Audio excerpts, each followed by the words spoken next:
जळगावच्या धरणगाव तालुक्यातील एका गावात अवघ्या 5 वर्ष 7 महिने वयाच्या बालिकेवर अतिप्रसंग करण्याचा प्रयत्न झाल्याची संतापजनक घटना उघडकीस आली आहे। या प्रकरणी पीडित बालिकेच्या आईच्या फिर्यादीवरून धरणगाव पोलीस ठाण्यात गुन्हा दाखल करण्यात आला आहे।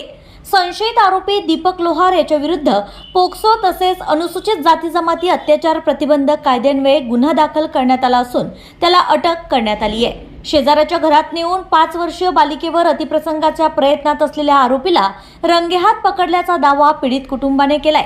पीडित बालिका शेजारील महिलेसोबत खेळत तिच्या घरी गेली होती। काही वेळानंतर मुलगी दिसत नसल्याने आई तिचा शोध घेत शेजाऱ्यांच्या घरी गेली।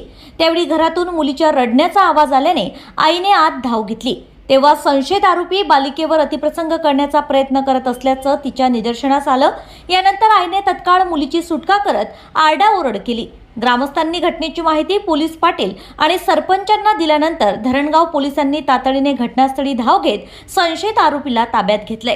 या गंभीर प्रकरणाचा पुढील तपास धरणगाव पोलीस करीत आहेत।